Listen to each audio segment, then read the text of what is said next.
Hey guys, in today's video I'm going to be talking about the Hourglass Veil Translucent Setting Powder. This just came out recently and I have been testing out a very small deluxe size of it, and I'm just going to give you guys my thoughts on it and how much it costs and specs like. Now this product retails for $46 at Sephora and there's 0.36 ounces in here, which is about 10.5 grams. I got the small deluxe size through like a points or like a reward from Sephora when I was shopping. This came with 0.03 ounces, which is 0.9 grams. It's a small size like this, and I used this for about a week or two and decided to go and purchase the big one because I did kind of like it. So I'm going to read off what it says on the website just to give you guys a little description on what it claims to do. So it's an ultra refined powder formulated with light reflecting particles to blur imperfections, and it's packaged in an innovative sifter designed to dispense the perfect amount of product. So what they claim it does is that the setting powder blurs the appearance of pores, fine lines, and wrinkles for an airbrush finish. The innovative gold sifter and the custom cap allow for the perfect amount of product to be dispensed. The formula is infused with diamond powder for the most refined light refraction without any flashback, and sets makeup for longer wear. This translucent powder, formulated without talc, leaves an invisible finish and is perfect for all skin tones. Its suggested usage says that to use it with the Veil powder brush, which I didn't do, and it says to apply the powder all over the face to set the makeup. So, one thing I would like to say is that I used to use this to set my under eye, and in the beginning I didn't use like a beauty sponge. I used like a little powder brush to set my under eye. So when I first started using the small deluxe size sample, I actually really liked it. It still has like a lot more product left in it, which I'll probably use up or save it for travel. But I really liked it. I felt like it was very light and very soft and like nice and silky on the skin. I did realize that it had like a small light reflecting sheen on my face, which I kind of liked. If you use the Hourglass ambient lighting powders, those when you put on your face, it kind of has that sheen. So I felt like this was like a setting powder with that sheen built in, so you wouldn't need like to use two products, like a setting powder and the ambient lighting powders. So I really liked that about this, but I did realize that it had like a very whitish tone sheen to it, which I really didn't like.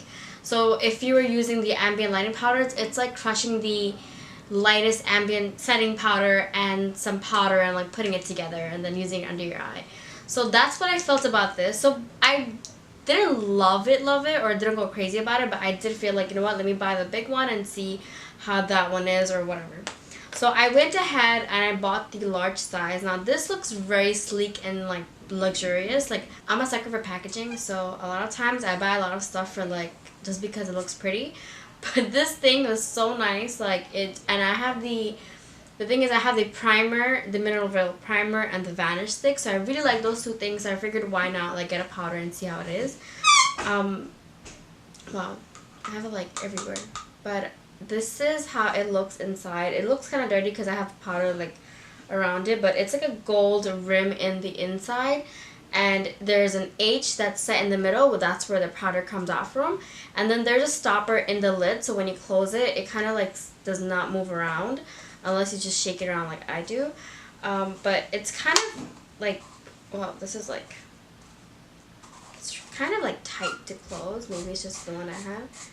But the powder is really fine. I feel like it's nice. If you guys saw my Eat tutorial, you probably saw that when I applied the powder under my eye, it kind of looked a little flashbacky looking. Like, you know, kind of see that white light reflecting powder under my eyes, which I noticed on the camera, and I really didn't like that because with my Laura Mercier powder, that doesn't happen. Usually, like, I'll get brightened under the eye, but it doesn't give that gray, ashy, flashbacky look. I didn't use it with flash photography. I haven't, like, I just use it, I try to use it on an everyday basis because it's a light powder. But from what I realized is that it's kind of white and ashy. I feel like they could probably have like another shade of this. Like, this could be like their regular translucent, and then they can have like a radiant light veil translucent setting powder. That would be kind of cool, because then I would just feel like, because what I already do is I take my Laura Mercier setting powder and I put it under the eye, and then I bake with it, and then to dust it off, I use the Hourglass ambient lighting powder in Radiant Light. So that one is kind of golden under the eye, so it kind of looks good. This one I feel like not so much, so I might go ahead and return the large one and then keep the smaller one just in case if I ever want to like go back and use it or whatnot, because this was kind of like for free. I got it with my points. But this one was like $46 and it's pretty expensive, and I feel like there are better powders out there. Especially if you're brown skin toned like me, this powder I wouldn't recommend that much because it kind of does have like this white flashy looking back look to it. I do want to show you guys a swatch of it, so I'm just gonna take it out of the...